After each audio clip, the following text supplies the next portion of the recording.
നാളുകളെ കുറിച്ചുള്ള ആശങ്കകളാണ് ഒരുപാട് പേരുടെയും ജീവിതത്തെ വലിയ ദുരിതപൂർണമാക്കുന്നത്. എന്താണ് നമുക്കുള്ളതെന്ന് ചോദിച്ചാൽ നമുക്ക് നാളുകളില്ല, ഇന്ന് മാത്രമേ ഉള്ളൂ.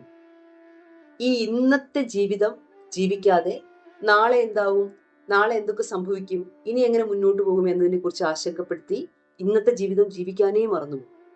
കഷ്ടപ്പെട്ട് വലിച്ചു നീക്കി വളരെ ആൻസൈറ്റിയിലും ടെൻഷനിലും ഡിപ്രഷനിലും ഒക്കെ നമ്മൾ നമ്മളെ തന്നെ സ്വയം കൊല്ലാൻ ശ്രമിക്കും. എന്നാൽ നമുക്ക് ആകെയുള്ളത് ഇന്നാണ് എന്ന് തിരിച്ചറിഞ്ഞുകൊണ്ട് ഇന്നത്തെ ഒരു ദിവസം, ഈ ഒരു നിമിഷം ഏറ്റവും സന്തോഷമായിട്ട് സമാധാനമായിട്ടും എന്തൊക്കെ ചുറ്റിൽ സംഭവിച്ചാലും എന്തൊക്കെ സങ്കടങ്ങളിലായാലും ആരൊക്കെ നമ്മളെ സപ്പോർട്ട് ചെയ്തില്ലെങ്കിലും ഒറ്റപ്പെടുത്തിയാലും ഈ നിമിഷത്തെ ഞാൻ ശരിയായി ആസ്വദിക്കും, ഈ ദിവസത്തെ ഞാൻ വളരെ രാജകീയമായി ജീവിക്കും എന്ന് തീരുമാനിക്കാനായാല് നാളുകൾ ഉണ്ടെങ്കിൽ അത് വളരെ തെളിച്ചമുള്ള പ്രഭാതങ്ങളായിരിക്കും. അത് നമ്മളെ വീണ്ടും വീണ്ടും മുന്നോട്ട് പോകാൻ പ്രേരിപ്പിക്കുന്ന ദിനങ്ങളാവും.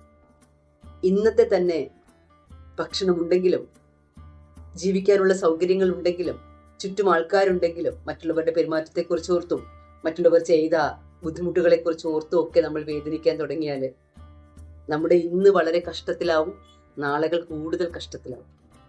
നാളുകളെ കുറിച്ച് ചിന്തിക്കാതെ ഇന്നിനെ പൂർണ്ണമായ രീതിയിൽ, നല്ല അർത്ഥപൂർണമായ രീതിയിൽ വളരെ ഫുള്ളസ്റ്റ് ആയിട്ട് ആസ്വദിച്ച് മുന്നോട്ട് പോകാനായിട്ട് തീരുമാനമെടുക്കുക തന്നെ വേണം. അത് നാം ചെയ്യുന്ന ഓരോ പ്രവൃത്തിയിലും പ്രതിഫലിക്കും. നമ്മുടെ ശരീരവും മനസ്സും ഒരുപോലെ രോഗവിമുക്തമാകും. സങ്കടങ്ങളും ആങ്സൈറ്റിയും കൊണ്ട് ശരീരത്തെ കൂടുതൽ കൂടുതൽ രോഗാവസ്ഥയിലേക്ക് തള്ളി അതിനെ ക്ലേശിപ്പിക്കുകയും ജീവിച്ചിരിക്കുമ്പോഴേ ഒരു മൃതശരീരം പോലെ മരണപ്പെട്ട് ജീവിക്കുകയും ചെയ്യരുത്.